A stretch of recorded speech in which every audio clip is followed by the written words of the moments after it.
what's up mga kote? It's me, Ate Mariel, at welcome sa Kuwaderknows, where learning is the name of the game. So kung bago ka pa lamang sa aming YouTube channel, i-click mo na subscribe, like, and share button para may updated ka sa aming mga videos. So samahan natin si Super K sa panibagong araw at panibagong lessons na ating matututunan dito sa Kuwaderknows, at ang bagong lesson natin for today is this Christmas Story Part 1. Oh, it's bare months ngayon and September ngayon, so it's really relevant today. And this type of story na makikita natin, it's like a play. Parang galing sa play. It's like an excerpt from a play. So, ayan. So, the Christmas story. We will know what is behind the Christmas and what is the story behind it. So, let's start. This is a play. Here, we will test how good acting ability is. Read it first thoroughly before you can choose which part you would like to do. So this is a guide or a what do you call this, a play na pwede nyong gawin or acting sa classroom as a performance task. So ayan, the Christmas story song, O Little Town of Bethlehem. Narrator: Merry greetings to one and all. Today I'll share you the first Christmas story. Music is a silent night, yung silent night, yung mga ganon. So, yan. It's very not that clear, but yeah. So, zoom natin. A long time ago, there lived a very good man named Joseph, and his wife named Mary. Both of them were great followers of God. They were on their way to Bethlehem. Mary was pregnant, and that's why she was riding on a donkey. Any day she would give birth. So, ayan, wide natin. Medyo hindi lang kita. But that, yung may hawak ng parang cane, it's Joseph. And yung nakasakay sa donkey, it's Mary. It's Mama Mary. So, next. So, sound, donkey walking. So, habang nagpe-play kayo, may donkey na sound effects na nagwo-walk. Narrator: When they arrived in Bethlehem, they looked for a house to sleep in. They went from a house to house, but there was no one who can give them a room, so they went to an inn. Sound, knocking on the door opening. Joseph: Good evening, sir. May we sleep in your inn tonight? My wife really needs a rest. The innkeeper: I'm sorry, we have no room for you. Mary: Please, sir, I beg you, allow us to sleep in your inn, even for tonight only. And the narrator: A boy comes out of the inn. He heard Mary. Boy: Master, we have one more room. They can stay in it. Innkeeper angrily: No, that's already reserved. We should give it to our best guest. That room is good for a king. Joseph: We can't pay much, sir. All we want is a room to sleep tonight. The innkeeper said that we have no room for you. Get out and try the next inn. And Mary said that, Please, sir, I have pity on me. And the boy: Let me help you. I know a place where you may sleep tonight. The stable. You will have to sleep on the floor with some animals. Come, it's just at the back of the inn. I clean it for you. So, ayan. So, they followed the boy to the stable. Soon, midnight arrived. Some shepherds arrived at the inn. They were looking for someone. So, ang sound, may sound effects. Knocking loudly at the door. Shepherd 1: Good evening, sir.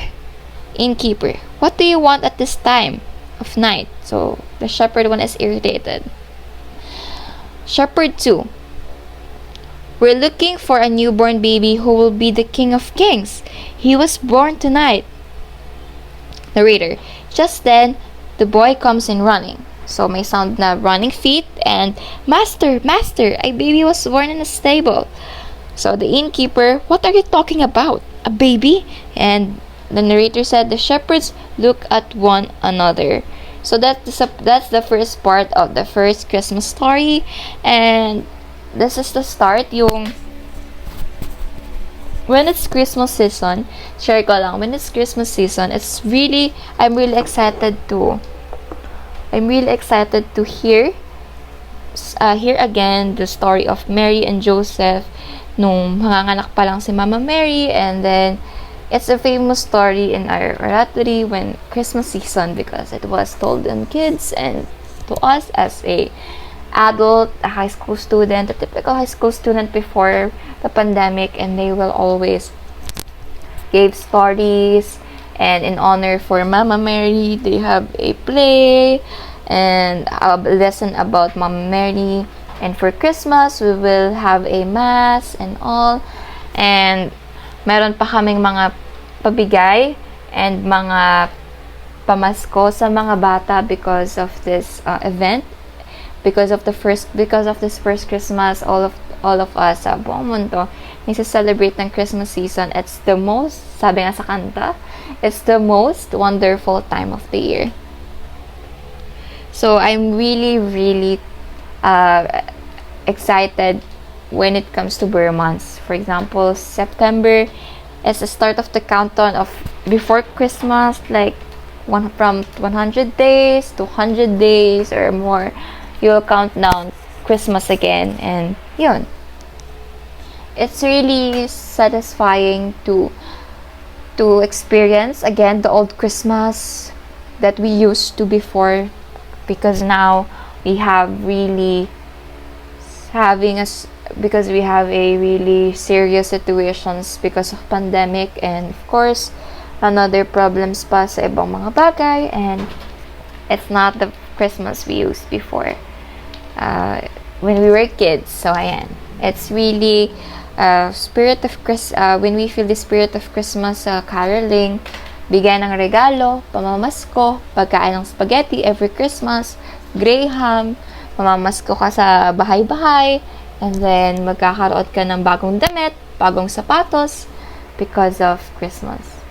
It's really a nostalgic feeling to me when I always reminisce about Christmas and when someone talk about Christmas. So I really love to share this Christmas story to you.